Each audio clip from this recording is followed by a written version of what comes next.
Bonjour à tous, bienvenue pour cette conférence sur le dispositif Maître d'Art qui va être présenté et animé par la vice-présidente de l'association Maître d'Art, donc Isabelle Emmerich, ici présente.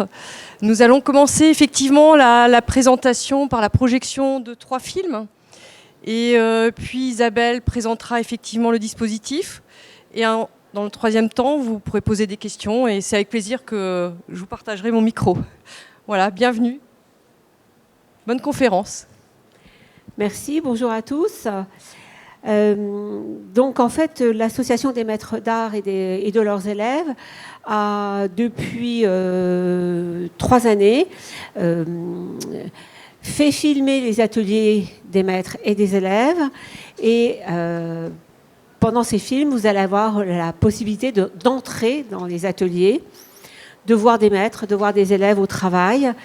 Et il nous a semblé important de révéler toute cette part du travail que vous ne voyez pas. Ici, vous voyez au salon des professionnels qui sont tout beaux, tout bien habillés. Mais en fait, on a souvent notre tablier, on a souvent nos gants, on est couvert de poussière, on est couvert de peinture. Et c'est un peu ce que l'on a tenté au travers de ces films de vous faire sentir. Vous n'aurez pas l'odeur, mais vous avez le son pour beaucoup de nos gestes.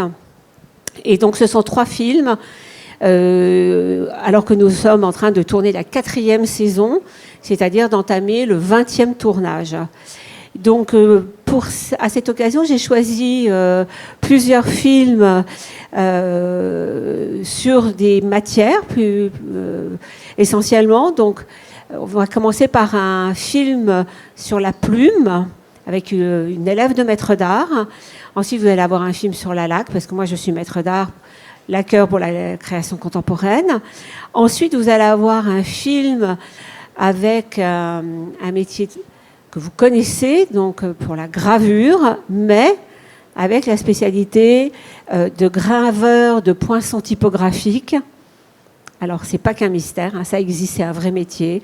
Et c'est quelqu'un qui a été formé par la graveuse de poinçons typographiques de l'Imprimerie nationale.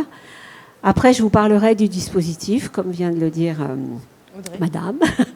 Et puis, vous aurez toutes les questions qui vous viennent à l'esprit, vous aurez l'occasion de pouvoir les poser. Donc voilà. Donc on est parti pour 3 voyages. Donc bonne projection et rêvez bien parce que ce sont de fort beaux films.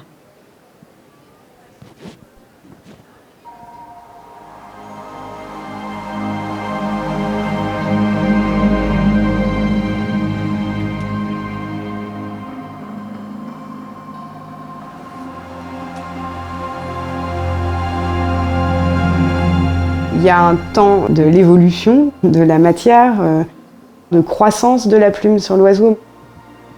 Pour maîtriser un geste, c'est du temps d'apprentissage, d'observation, s'imprégner d'une matière, comprendre la matière. Tous ces temps sont indissociables de la création d'une pièce.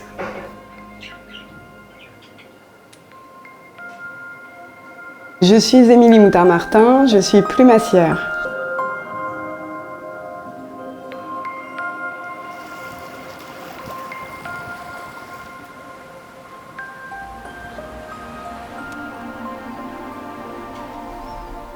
J'aime la plume, c'est ma matière de prédilection, avec sa texture, ses couleurs. Certaines sont à effet métallique, donc elles viennent prendre la lumière et réveiller vraiment l'ensemble du travail. Il y a un dialogue qui s'instaure entre la plume et la lumière, qui est absolument indissociable et qui vient révéler cette matière.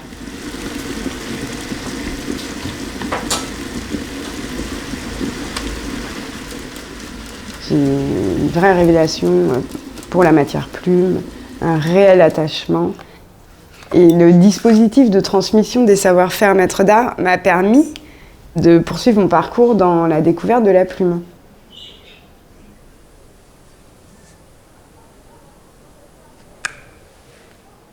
Je travaille le plus souvent une matière très très simple, issue d'oiseaux comme la poule, l'oie, la dinde.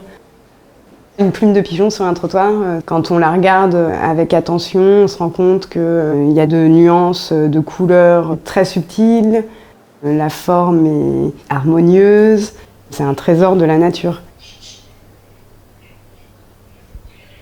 Ça m'a amené à une réflexion sur la notion d'endotique, le fait de révéler la beauté des choses qui paraissent simples, sans intérêt, anodines. Et donc ça me pousse forcément à explorer, à chercher des rendus particuliers.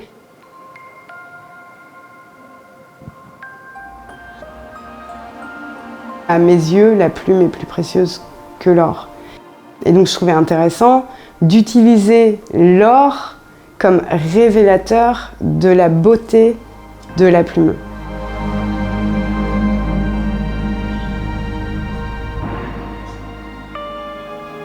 J'arrivais pas à travailler les plumes de paon, souvent associées à la parure, à la parade. Et à la fois, j'étais fascinée par les caractéristiques de la plume, qui est celle de l'iridescence, associée aux couleurs.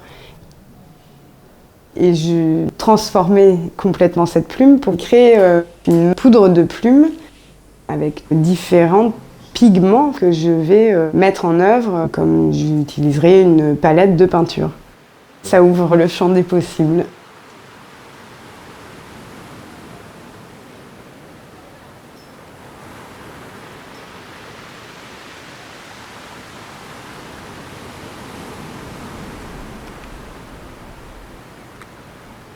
Évoluant dans un environnement maritime, il y a énormément de matières qui se présentent à moi et que je vais glaner, associées aux plumes. On a une palette absolument infinie de rendus.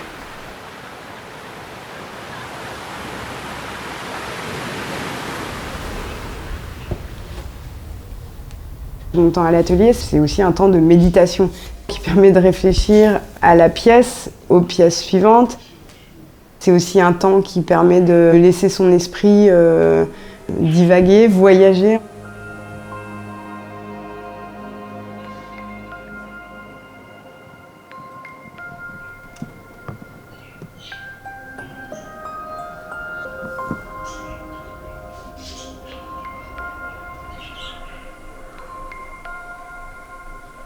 J'ai pas assez d'une vie pour mettre en œuvre la plume comme je le souhaite, avec les idées que j'ai déjà en tête, l'amener dans des nouveaux champs de création.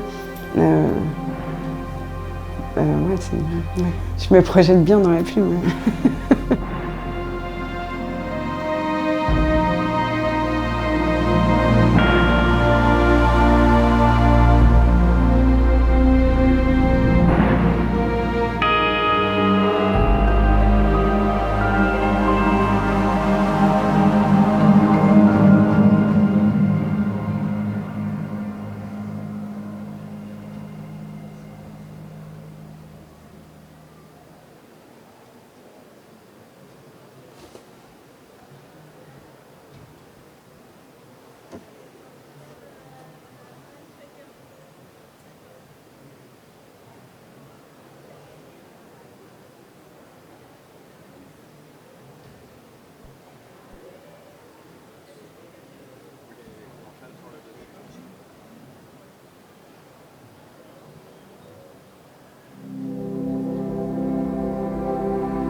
La lave, ce n'est pas une matière occidentale, c'est une matière qui vient de l'Asie extrême, de l'Orient extrême. C'est sur l'eau que tout s'est passé, par les échanges, le commerce. C'est totalement fascinant. Et ça m'a révélé une partie de ce que j'étais, de l'imaginaire. Et elle m'a permis de sillonner le monde. C'est quand même assez extraordinaire de de rentrer dans n'importe quel atelier, au Vietnam, au Cambodge, en Chine, et de se retrouver chez soi. Je trouve qu'il y a une sorte d'universalisme qui m'a ouvert le cœur et l'esprit. Ça me plaît profondément. Je suis Isabelle Emmerich et je suis laqueur voyageur.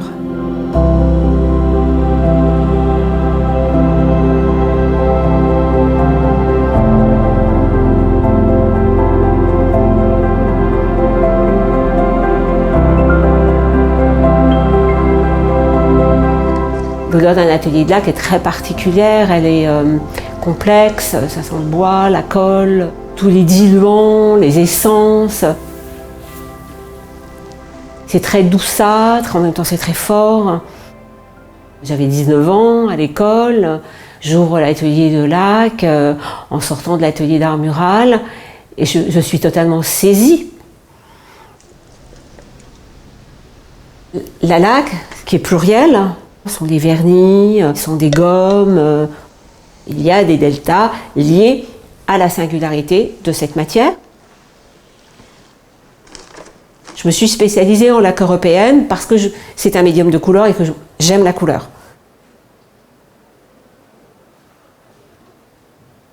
Et puis après, il y a eu ce corps à corps que je mène depuis 45 ans avec cette matière. On se fait la tête, on s'aime, on s'adore, c'est l'ordre de l'amour.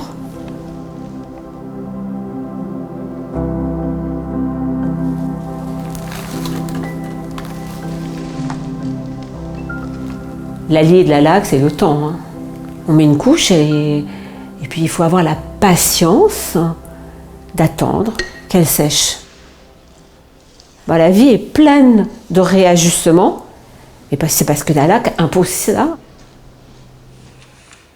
C'est un atelier de laque. Pour ça qu'il y a plusieurs postes, toujours. Ce qui est en train de démarrer, ce qui est en train d'être fini. Et puis il y a tout ce qui n'est jamais visible. C'est tout ce qui se passe dans ma tête et dans le monde.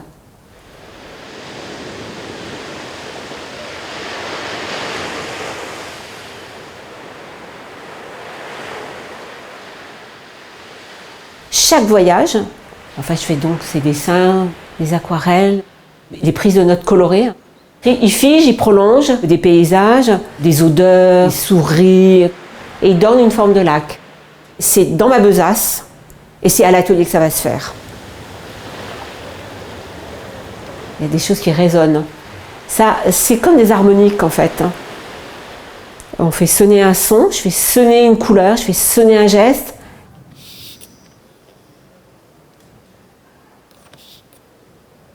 Les laques, quelle que soit d'ailleurs celle que l'on met en œuvre, une matière extrêmement exigeante. On va travailler avec une matière qui est souple, qui va durcir, une matière qui est opaque, qu'on va rendre transparente par les ponçages. Je suis encore capable, après toutes ces années, de m'émerveiller devant un ponçage. C'est ce temps-là pour que les choses montent, émergent. On rentre très rapidement dans la réitération du geste. Ce ponçage, il fait rentrer en méditation.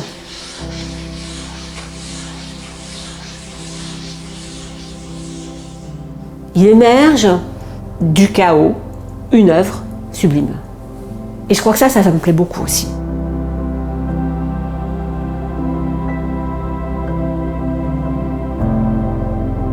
Je prends une laque qui va répondre à tel projet, à telle envie, à tel besoin. Si je ne la maîtrise pas complètement, je pose des questions, je vais apprendre, ou je délègue, ou je me fais aider. Les laqueurs m'accueillent, je suis partie de leur monde. Et chaque façon de faire de la laque, chaque artiste m'apporte.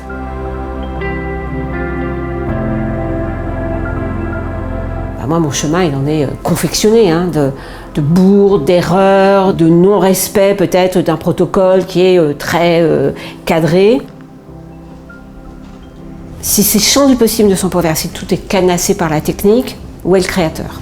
C'est pousser, pousser, pousser, reculer, reculer les limites. C'est là où c'est difficile, c'est là où ça fait mal, c'est là où ça casse, et c'est là où ça passe parfois. Et quand ça passe, c'est le miracle.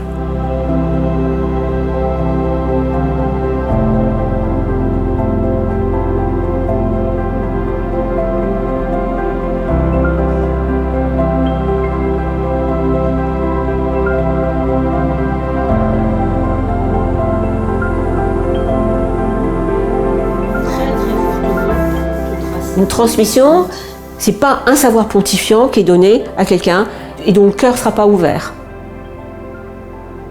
En ce qui me concerne, dans le dispositif maître d'art, j'avais une jeune femme pleine de talent qui, évidemment, savait beaucoup moins que moi, mais on s'était choisis.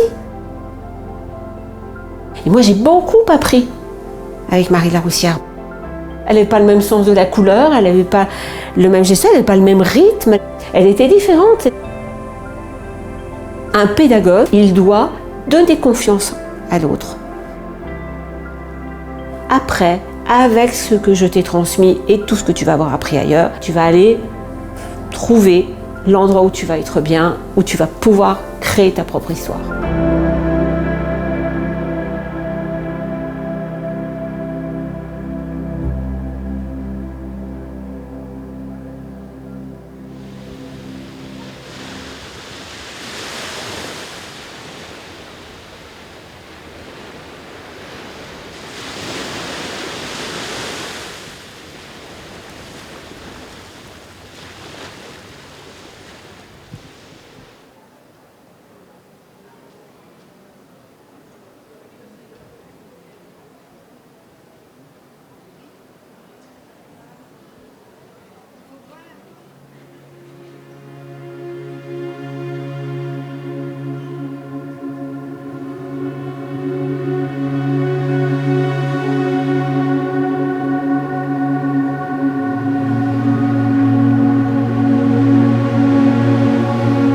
L'estampe, elle est mystère.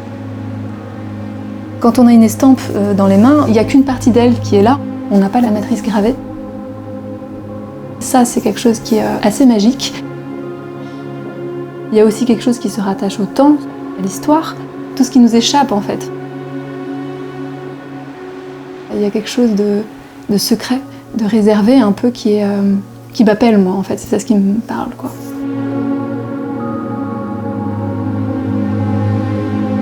Je m'appelle Annie Bossel, je suis graveur d'estampes.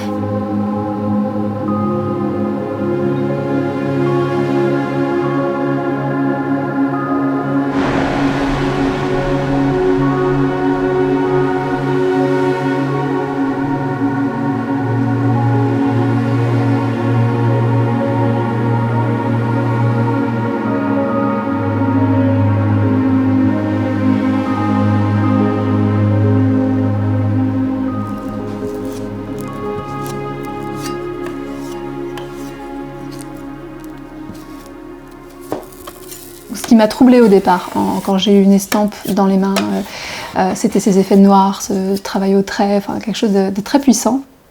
Des transparences aussi, ou des nuances en fait, qui sont assez belles et qui apportent une matière dans laquelle surgit l'image. C'est une histoire d'équilibre entre la matière, ce flou qu'elle va générer plus ou moins,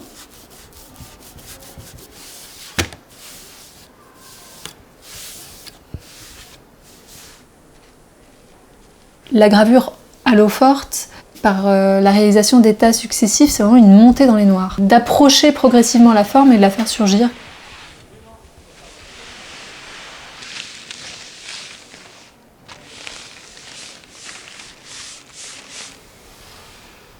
Le moment où on imprime, où on fait une épreuve d'état, oui, il y a une petite place infime au départ de waouh, mais pas trop vite, parce qu'il y a des choses qui sont en cours, il y a les idées. Du coup, c'est du contrôle. Il y a là où on aimerait aller. En fait, la technique, elle est avec ses contraintes et du coup, elle nous rappelle bien que ça ne sera pas gagné tout de suite.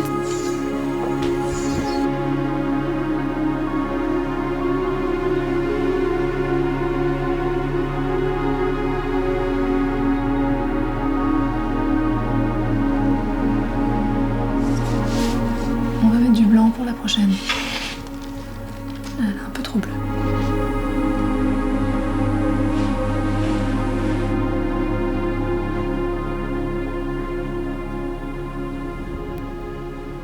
Depuis que je suis gamine, j'imagine des lieux, des endroits, donc j'adore la ruine, forcément, c'est le temple. C'est beau en fait, le temps qui vient abîmer la pierre, la végétation qui vient ronger tout ça là.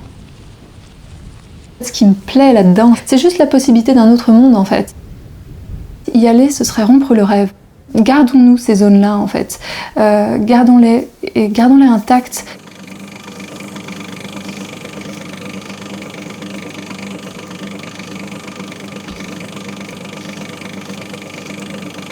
La gravure de poinçons typographiques, ça me parlait d'alphabet, ça me parlait d'écriture, ça me parlait de calligraphie, et donc de typographie, de graphisme, d'histoire.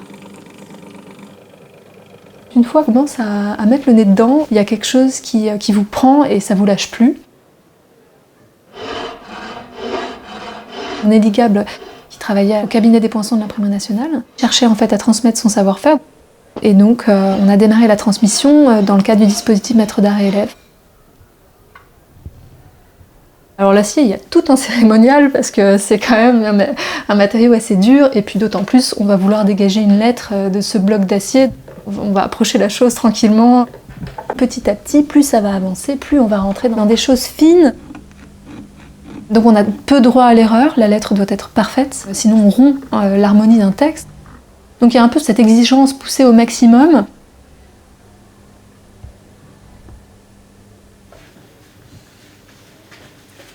Donc contexte de disparition d'un métier, un métier emblématique de l'imprimerie traditionnelle. Il était important de témoigner de ce qu'on avait vécu, toutes les deux. L'ouvrage souligne la possibilité à toute personne qui le souhaite à un moment donné de s'approprier cet univers. Et en ça, la transmission avec Nelly est une belle réussite.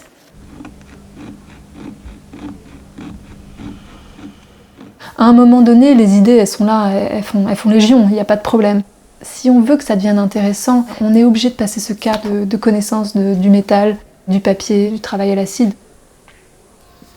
La liberté que ça permet, en fait, cette contrainte technique, cette exigence. Le métier, c'est juste un prétexte pour accéder aux choses.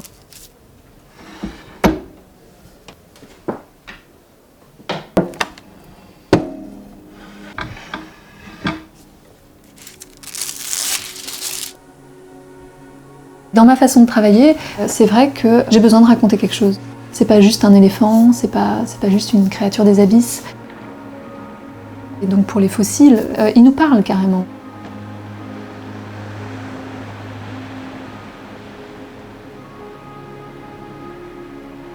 Si la personne qui regarde a envie de creuser la chose, et elle sera bien peut-être heureuse de découvrir que parfois il y a des choses qui s'y cachent.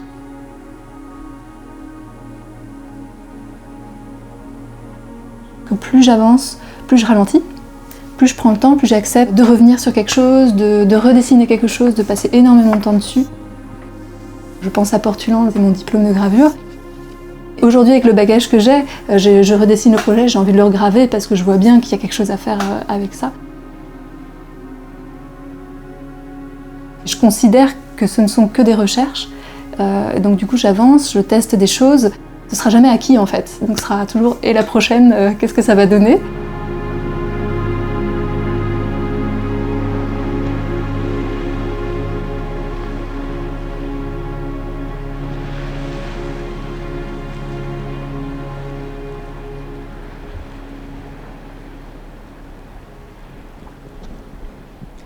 Merci beaucoup Isabelle pour ces 3 beaux films, effectivement remplis d'informations, de passion et de poésie. Je te laisse présenter le dispositif. Ok. Merci. Alors juste une précision, tous les maîtres d'art n'habitent pas au bord de la mer. Hein. Enfin, voilà, je me suis rendu compte que les 3 films que j'avais choisis étaient fortement maritimes. Il en existe qui habitent la montagne, et moi qui suis à moitié au bord de la mer et à moitié... Donc effectivement en Bretagne, et pour ceux qui connaissent la Bretagne Nord, la vraie. Est-ce que ces films vous ont plu? Oui, je pense que ça vous fait bien pénétrer dans nos ateliers. Je pense que c'était vraiment important. Alors, je suis ici pour vous présenter le dispositif de transmission, un dispositif de transmission des savoir-faire, qui est le dispositif Maître d'art à élèves. Alors, ce dispositif, il a été créé en 1994 par Jacques Toubon. il concerne spécifiquement la transmission des métiers d'art, d'un métier d'art. Et il perdure, donc il va souhaiter sa 30e année l'année prochaine. C'est notre ministère de tutelle et le ministère de la Culture et de la Communication. Notre ministre étant Madame Abdul Malak en ce moment. Donc, quand il a été créé, c'était quelque chose qui n'existait pas. Il existait les meilleurs ouvriers de France, mais qui n'était pas du tout un dispositif de transmission. Alors, à quoi a répondu ce dispositif? Il a répondu à de nombreuses questions, et surtout à la question majeure qui était comment transmettre ce que l'on a appris au cours de très nombreuses années, ou en autodidacte, ou formé par une école X ou Y, et que l'on a perfectionné au cours d'une carrière professionnelle. Il se trouvait qu'il n'y avait pas du tout de transmission pour des personnes qui n'étaient plus dans le cadre scolaire. Ou alors l'accompagnement comme ça, au coup par coup, et par franche amitié ou connivence d'un maître artisan ou artiste à une autre personne néophyte et qui souhaitait apprendre. Donc ce dispositif, il a répondu à cette demande en cadrant donc cette transmission au départ, en cherchant plutôt dans le vivier des meilleurs ouvriers de France les maîtres. Donc en 1994, il y a eu beaucoup de maîtres nommés qui étaient meilleurs ouvriers de France, et en affinant les nominations au fur et à mesure du temps. Et jusqu'à aujourd'hui, il y a eu 149 maîtres qui ont été nommés. Tous ces maîtres possédant un métier qui relève de la nomenclature des métiers d'art, qui est consultable si vous allez le consulter. Il faut que le métier soit identifié dans cette nomenclature. Alors vous avez vu là 3 métiers: plumassier, qui relève des métiers du spectacle, laqueur qui relève du métier du bois, et graveur qui relève des métiers du métal. Vous voyez, si on va chercher la matière dont on se sert majoritairement, mais c'est plus tellement vrai pour beaucoup de métiers maintenant. On a beaucoup de chemins de traverse. Alors, originellement, les nominations avaient lieu tous les 2 ans, c'est-à-dire que vous nommiez un maître d'art, et ce maître d'art avait 2 ans pour former. Et maintenant, les nominations sont triennales, c'est-à-dire qu'on va nommer 7 à 8 maîtres d'art tous les 3 ans, et la formation va durer 3 ans. Pardon. On nommait tous les 2 ans et les formations duraient 3 ans. Elles ont toujours duré 3 ans. 3 ans, c'est beaucoup, 3 ans, c'est peu. Voilà. Surtout si on prend quelqu'un qui est particulièrement jeune et qui peut être relativement néophyte, ce qui n'est pas possible puisqu'il faut quand même avoir un certain nombre d'expériences. Mais c'est peu. Alors ça peut être spécifiquement une partie d'un savoir-faire ou le savoir-faire entier qui est détenu par le maître. Alors, qu'est-ce qu'on transmet? Voilà, quand on est maître, qu'on se dit dans sa tête, bah, peut-être que je pourrais transmettre, ou que vous êtes repéré, voilà. On va repérer un savoir-faire rare. On va transmettre un savoir-faire rare, on va transmettre un savoir-faire unique, non enseigné, ou qui est en difficulté de transmission. Ça, c'est très important. Alors, vous avez là eu le cas, par exemple, de la plumasserie, qui est enseignée au Clave-Feuillet à Paris, entre autres métiers de la mode, mais ce n'est pas un métier qui est enfin, surtout, c'est un métier qui a été très largement en perdition, qui est beaucoup plus à la mode. Il y a quelques plumassiers sur le salon, mais c'est un métier dont la lisibilité a gagné donc au travers des transmissions qui ont été faites. Le métier de laqueur, une seule école qui transmet, 50aine de laqueurs, vous avez un laqueur sur le salon, et graveur. Alors évidemment, graveur, c'est pas un métier, on pourrait dire, en perdition, mais c'est un métier qui n'est pas beaucoup transmis, et en particulier la gravure de poissons typographiques. Ça, voilà, il y a eu 1 maître et maintenant une élève. Donc, vous voyez, dans les métiers, je vais vous faire une liste des dernières nominations qui ont lieu en 2022 pour que vous vous rendiez compte de l'étendue donc, des savoir-faire qui sont en voie de transmission là depuis 2022. Donc, le métier de mosaïste, métier qui est peu transmis, qu'on a eu du mal à pourvoir d'ailleurs dans la liste des maîtres d'art. Le métier d'émailleur. Vous pouvez regarder sur le salon, ce ne sont pas des métiers qui sont fortement représentés. Bottier. Alors, bottier pour hommes, bottier pour femmes, ce ne sont pas les mêmes métiers. Un métier extraordinaire, le métier de formier. Alors, les chapeaux sont faits sur des formes. On est chapelier et on est formier. C'est-à-dire qu'on va faire des formes pour permettre au chapelier de travailler. Former, par exemple, un formier, c'est permettre à la chaîne donc, du métier du chapeau de ne pas s'interrompre. Il n'y avait plus de formier. Donc ce formier a été nommé.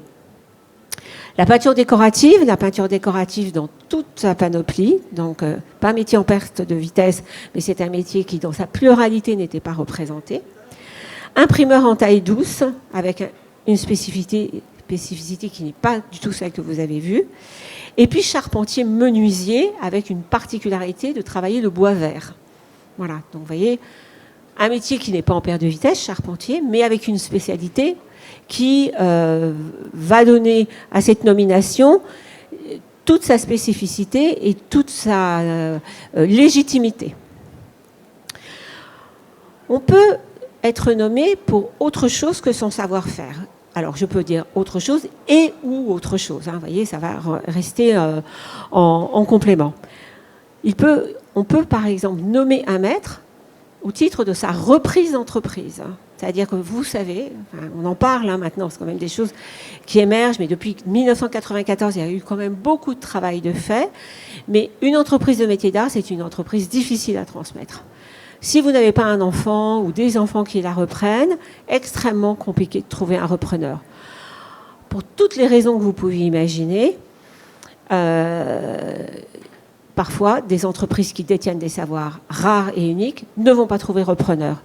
Donc, on va nommer un maître qui va avoir trouvé un élève et c'est l'élève qui va reprendre la reprise, qui va faire la reprise d'entreprise, mais qui va être aidé pendant 3 ans à faire cette reprise. Et ça, c'est très important. Donc, ça permet à des savoir-faire, entre autres au métier orphelin, de ne pas mourir. C'est quand même extrêmement important. Fabrique de peignes, écaillés, vous voyez, vraiment, il y a des choses, lunetiers, d'écailles. Et puis, il y a autre chose, une entreprise de métier d'art, c'est de l'outillage. De l'outillage extrêmement rare, spécifique et généralement familial. Donc, il peut y avoir une nomination qui est faite pour la reprise d'outillage. L'amélioration, le maintien, l'entretien, parce que ça peut être de l'outillage aussi qui va servir à tout un corps de métier, à plusieurs artisans, à plusieurs artistes, à plusieurs praticiens. Et puis, j'en ai déjà parlé, pour les métiers orphelins, ça peut être une aide précieuse pour qu'un métier ne meure pas. On va avoir parfois un représentant d'un métier.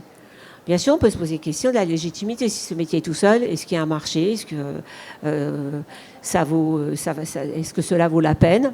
La question n'est pas là. La question est de sauver les savoir-faire et de les maintenir.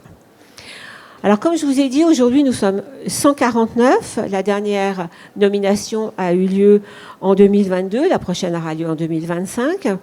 Je vous ai parlé donc des métiers qui venaient d'être nommés. Vous en avez bien évalué la diversité, aussi la complexité. C'est formier, voilà, le bottier, quelqu'un d'assez extraordinaire. Et donc, pour pouvoir être éligible à la nomination en tant que maître, il est demandé une expérience de plus de 10 ans. Bon, c'est quand même le minimum, bien sûr. Et un engagement à la transmission. Il va passer un décret bientôt, stipulant que ne sera maître que celui qui a transmis au terme des 3 ans.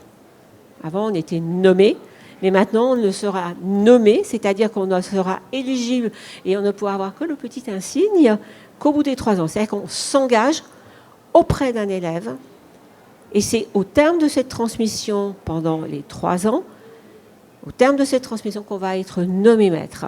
C'est très important. Cet engagement, il est constant. C'est un engagement de tous les jours, et c'est un engagement 11 mois sur 12, si on considère qu'il y a un mois de vacances. L'élève, il doit posséder un premier diplôme. C'est-à-dire que ce n'est pas de la formation initiale. Donc, la formation initiale ne démarre qu'après le bac. Enfin, c'est la première formation qu'on a. C'est une formation qu'on va avoir donc, au terme d'un premier diplôme, quel qu'il soit, et d'une première expérience professionnelle. Donc, ce n'est pas quelqu'un de forcément très jeune. Ça peut être quelqu'un qui a eu un coup de foudre pour une matière, qui a eu déjà une partie de sa vie faite, et qui veut rejoindre un maître. Ils vont ensemble, l'élève et le maître, candidater et créer un dossier assez complexe, assez lourd, où on répond à beaucoup de questions, mais ça permet quand même aussi bien d'évaluer si on est capable, si on est éligible à cet engagement. Parce que comme je le dis toujours, quand on s'associe dans ce genre de transmission, c'est comme le mariage. Il peut y avoir un divorce.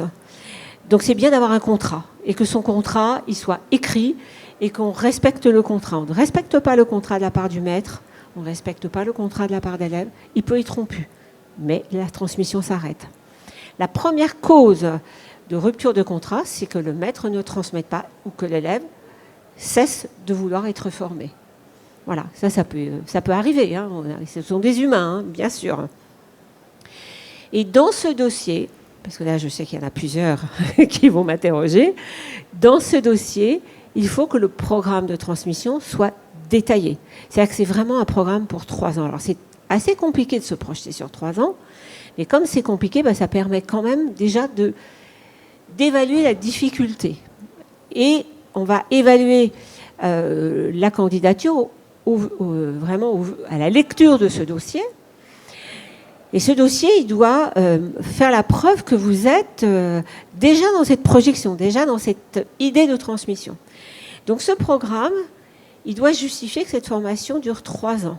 Donc il ne s'agit pas d'apprendre un tour de main, c'est vraiment quelque chose qui doit justifier de pouvoir durer ces 3 années, pendant laquelle le maître reçoit une allocation de 16 000 € par an. Je vous laisse calculer le taux horaire. C'est quand même généralement beaucoup moins cher que la plupart des personnes que vous faites travailler. Mais en tant que maître d'art, je sais que ce n'est pas pour ça que je l'ai fait. Mais en même temps, ça peut être aidant. C'est vrai qu'il ne faut pas négliger que cette allocation peut être une vraie aide. Et dans ce dossier qui est constitué, il faut qu'on fasse la preuve que la personne qui va être formée, c'est de l'argent public, c'est le vôtre, c'est le mien, c'est le nôtre, elle soit mise dans une situation économiquement viable. Alors moi, je dis aussi, on ne forme pas des chômeurs.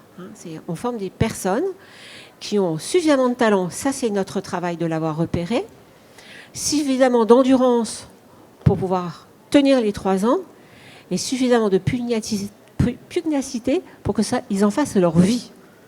Donc c'est pas comme ça un effet du hasard.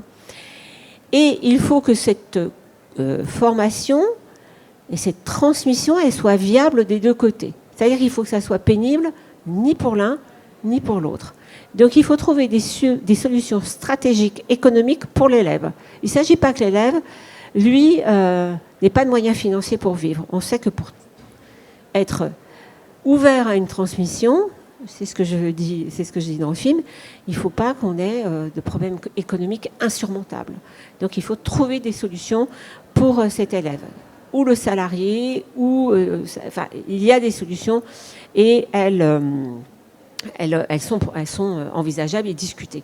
Mais elles doivent apparaître dans le dossier. Le jury, parce qu'évidemment, il y a un certain nombre de demandes, parfois beaucoup. Alors pour 7, on va dire une centaine, 150. Ce jury, il est constitué de professionnels, il est constitué de professionnels des métiers d'art, des professionnels du ministère de la Culture et d'un maître d'art, un dans le jury, qui va, et chacun, à la mesure de ce qu'il sait, va essayer de repérer les difficultés qui pourraient émerger dans la candidature et éviter que la transmission ne se passe pas bien.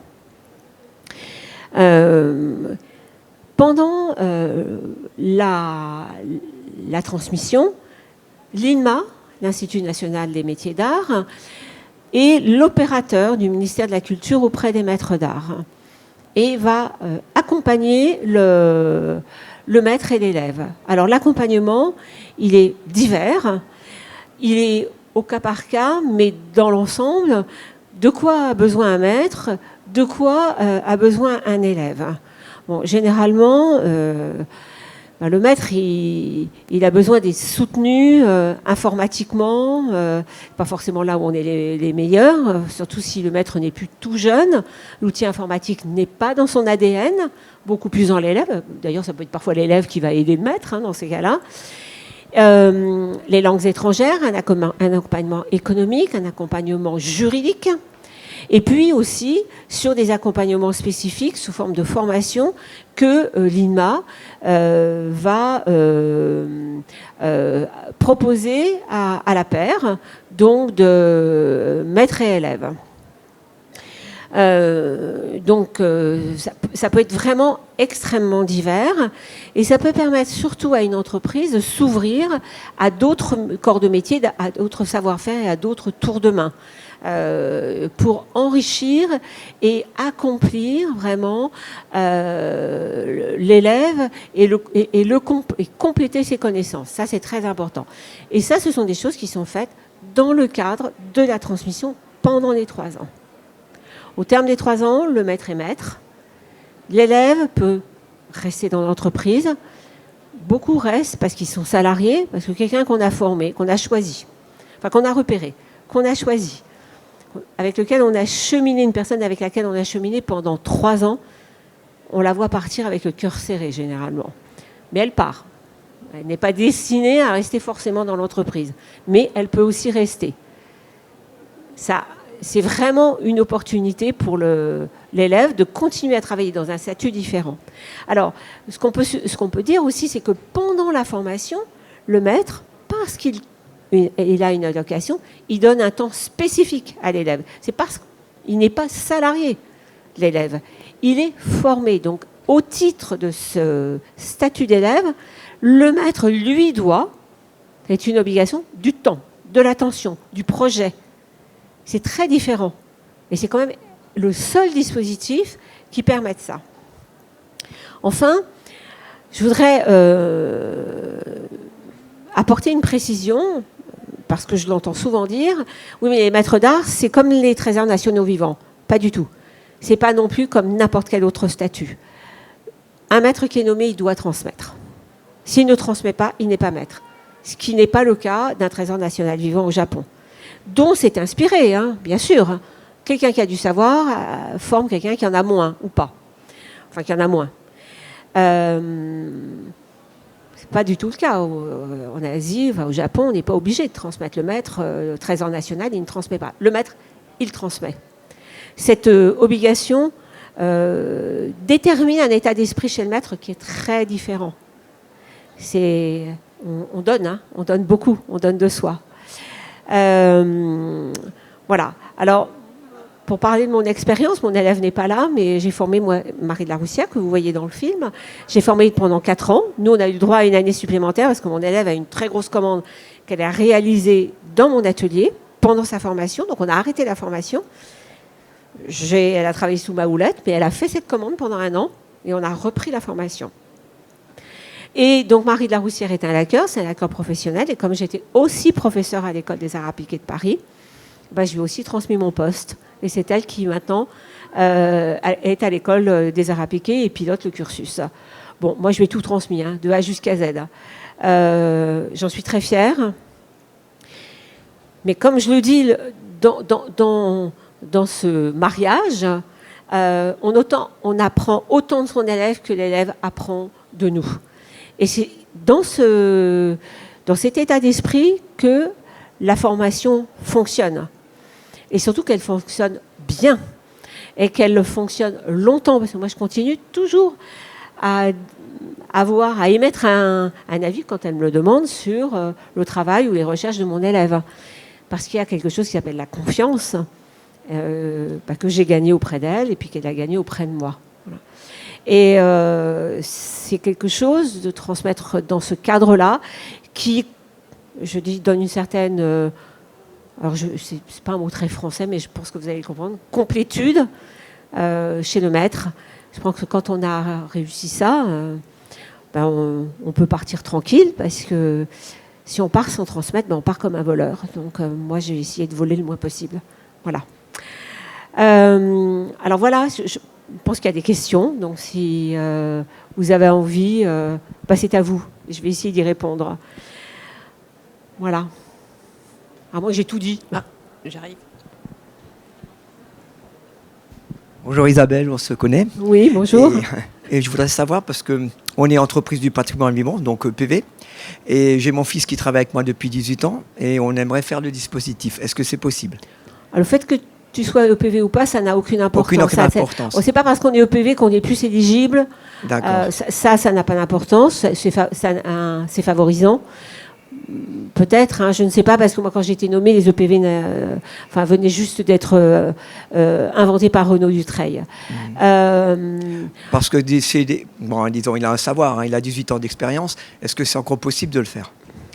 En fait, ce qu'il faudra arriver à prouver, c'est qu'il a encore quelque chose à apprendre. Oui, mais on apprend tout le temps, c'est ça. Oui, mais au-delà de ça, qu'est-ce que toi, tu aurais envie de lui transmettre, que tu ne peux pas lui transmettre dans le cadre du salariat?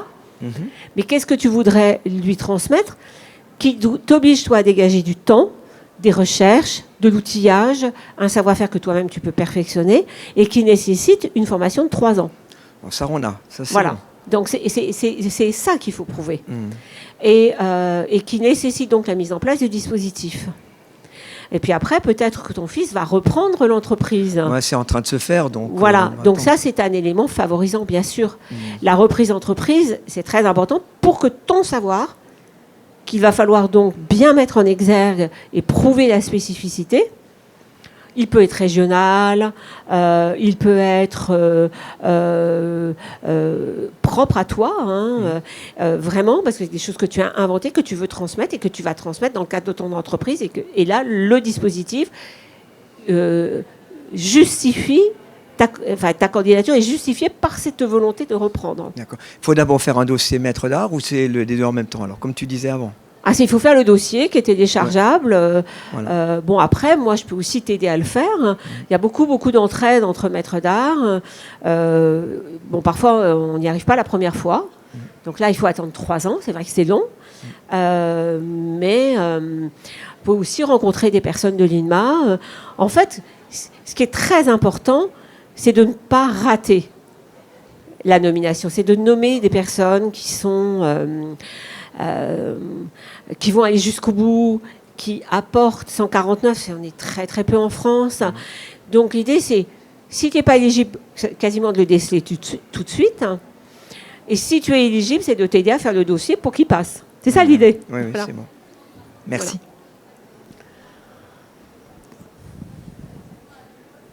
Une autre question? Merci. Vous avez dit qu'un élève, il faudrait qu'il ait Vas-y, mettez-vous. Oui. Qu'il ait un diplôme avant de devenir élève des métiers d'art. Mais si par exemple une personne de 40 ans veut changer d'orientation, qu'est-ce qu'il faut qu'elle ait comme... Elle va avoir un diplôme X ou Y. Oui, mais si elle n'en a pas du tout, dans n'importe... Alors par exemple, elle peut avoir déjà travaillé dans cette entreprise, avoir déjà été formée, avoir fait de nombreux stages, avoir une connaissance du métier. Ce qu'il faut éviter, c'est que ça soit quelqu'un qui ne connaisse pas du tout le métier et qui va considérer que le dispositif est de la formation initiale. Ça ne marche pas. Ah oui, d'accord. Ça ne marche pas. Ça n'est pas de la formation, c'est pas de la réinsertion ou de la formation, ça serait plutôt type formation permanente que reconversion. D'accord. Ça ne marche pas. Parce que quand il faut au moins 5 ans dans le métier, Il faut 10 ans pour le mettre de pratique, mais il ne faut pas que la personne, l'élève, arrive et comme si... Enfin, voilà, il faut vraiment avoir été déjà bien débroussaillé pour éviter l'erreur, hein, tout simplement, pour éviter... voilà, moi je dis toujours aux élèves qui font de la LAC et aux personnes qui viennent, quand elles arrivent et qu'elles disent « Oh, ça sent fort la térébenthine !» Ah oui, hein, la LAC, ça sent fort la térébenthine. Vous n'aimez pas cette odeur? Ah, pas du tout, je suis allergique. Voilà, ça va s'arrêter tout de suite, hein, parce que c'est pas possible. Mais rien que ça, vous voyez, alors évidemment, c'est un peu un trait d'humour, là, hein, mais voilà, on a à la longue, quand même, on voit que ça peut pas marcher, vous voyez. Et en même temps, le maître, il le voit très rapidement, quand on a un peu l'habitude. D'accord, merci. Oui, j'arrive.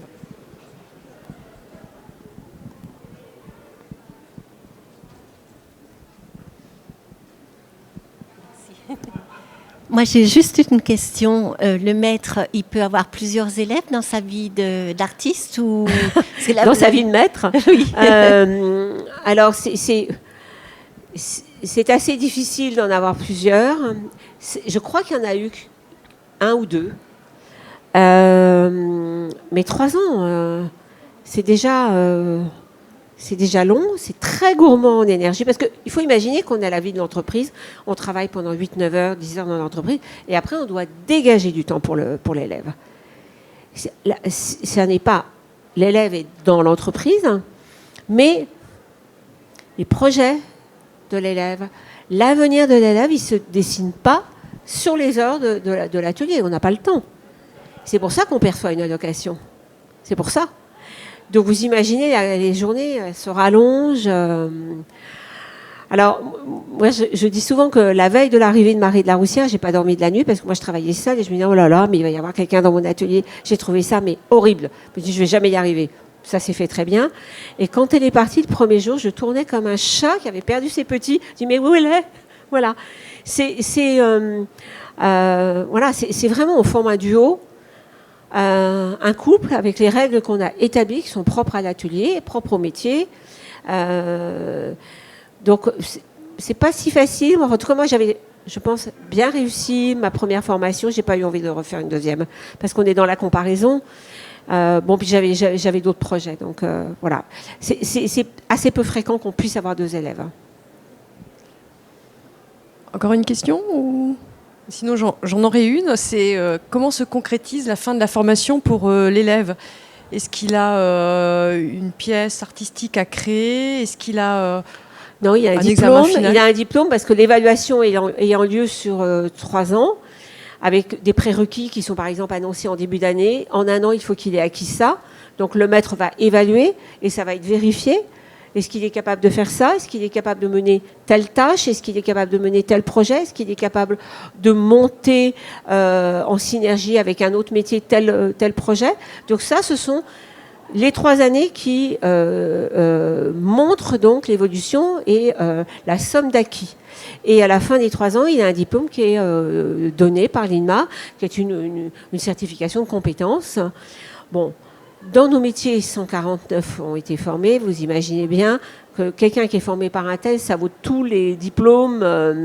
Ah oui, vous avez été formé par un tel. Ah oui, vous avez travaillé 3 ans, 4 ans, 10 ans chez un tel. On sait très bien que c'est tous les sésames qui s'ouvrent ou qui se ferment. Enfin bon, là, on peut poser des questions, mais on sait très bien que ce sont les bonnes cartes de visite. Hein. Voilà. D'accord. Ok. Voilà, alors pour terminer, je vous propose de voir un dernier film qui est un très joli film qui concerne un métier assez extraordinaire, puisqu'en fait Frédéric Hamel, dont vous allez voir l'atelier et le travail, a été l'élève de Monsieur Meyer. Vous voyez, même moi je l'appelle Monsieur Meyer parce que c'est une telle sommité, qui est tourneur figuré sur ivoire. Alors voilà, ça c'est un métier... hein. Donc je pense que c'était le dernier. Et voilà. Donc voilà ce qu'il fait. Et je vous laisse découvrir le travail de Frédéric Hamel.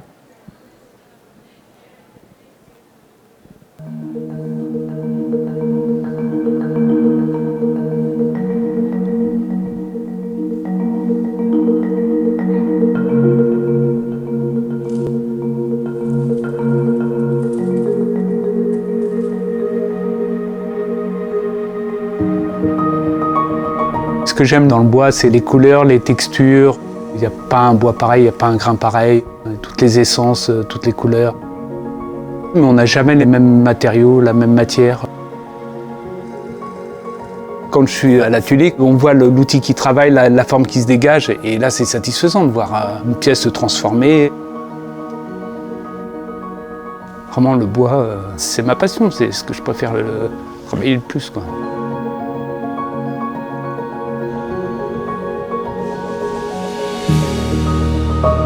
Je suis Frédéric Hamel, je suis tabletier.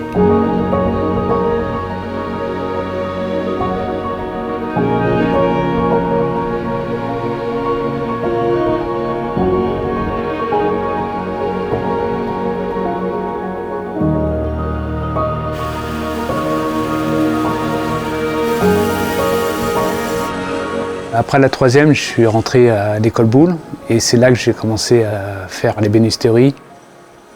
Je me revois encore à l'apprentissage, à l'école, en train de poncer ce bois-là. J'ai toujours cette odeur du chêne. Le contact du bois, c'est ça qui m'a donné l'envie de travailler la matière.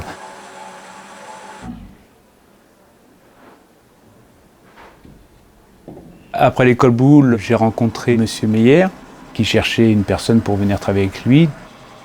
Et dans cet atelier, il n'y avait plus de la marqueterie. Il y avait du tournage, mais il y avait toujours ce contact avec le bois.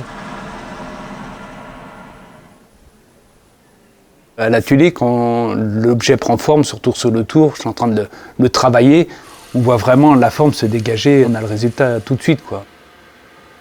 En marqueterie, on travaille en plaquage, bon, on a les feuilles, on fait les paquets, mais là on a vraiment la poussière, les odeurs qui viennent, les copeaux qui volent, on est en contact direct avec la matière. Au sein de l'atelier Meyer, il y avait le tour à guillocher, la technique du guillocher, et on travaillait sur l'ivoire. L'ivoire a cette capacité d'être tendre et en même temps résistant, et on peut avoir des finesses qu'on ne retrouve pas dans le bois. On était tenté à toujours aller un peu plus loin, un peu plus fin. Et ça, maintenant, je pense que ça se ressent dans ce que je fais en tournage. Et souvent sur des salons, on me dit « mais t'as fait les pas de vis ?» Oui, je fais tout, il n'y a pas de problème. Et c'est vraiment moi qui ai travaillé la nacre, le bois, faire les pas de vis, tout fin, faire les outils. Comme disait M. Meyer, pour être autonome, pour bien travailler, il faut 15 ans. On a postulé pour avoir le dispositif élève maître d'art et on a continué à travailler ensemble. Il est resté avec moi pendant 10 ans. C'est lui qui m'a appris à tourner, à faire le travail de la nacre, tout le travail de tabletterie. J'ai appris à réfléchir comme lui. Le mécanisme s'est fait pareil dans la tête, quoi.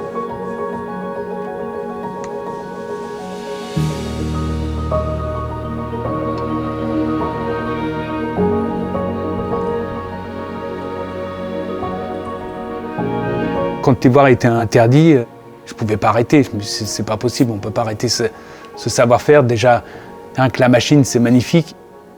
Petit à petit, je me suis orienté vers les bois précieux, l'ébène, la marante, le bois de rose, tous des bois exotiques qui ont une couleur naturelle, qui sont très résistants et qui ont un grain magnifique.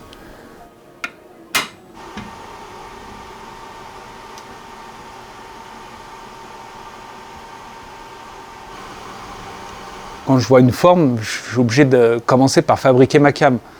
Je suis obligé de passer par des ébauches, des essais.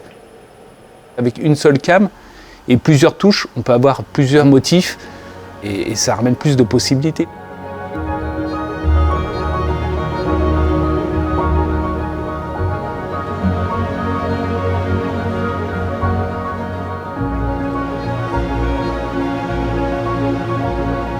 Le guillocher, on peut se dire oh, bah, c'est facile, il met l'outil et puis ça avance, ça tourne.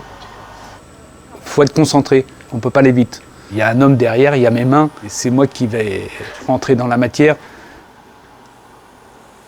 Ouais, c'est pas automatique, c'est pas simple de faire une pièce, et même maintenant, ça m'arrive des fois d'aller trop vite, et puis ça pardonne pas tout de suite. Ce qui me plaît quand je suis sur le guillocher, c'est vraiment sa complexité, et d'aller toujours un peu plus loin, à la limite de ce que je peux sur le bois. Les petites subtilités, les petits détails qui font... ça allège la pièce, ça la rend tout de suite plus homogène.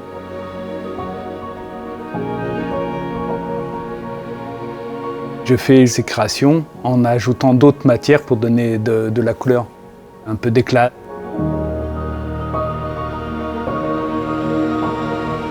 La dernière pièce que j'ai faite, j'ai intégré la nacre. Il faut que je fasse encore quelque chose de plus, donc j'ai amené de la transparence dans la nacre. Et j'ai 2 filles, alors une fois que c'est fini, je leur montre. Et puis là, c'est le premier regard, quoi. C'est là que je regarde si ma pièce est réussie, parce que je vois dans leurs yeux tout de suite si la pièce est belle.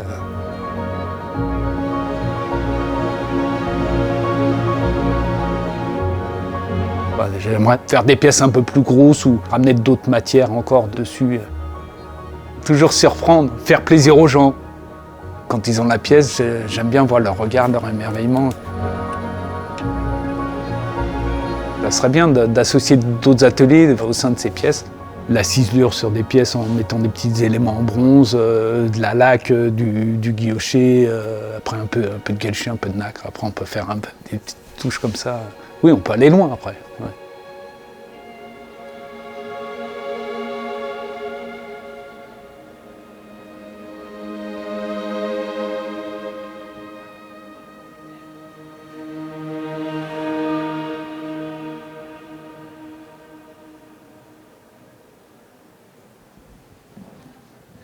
Voilà, je pense que vous avez découvert un métier là. Hein.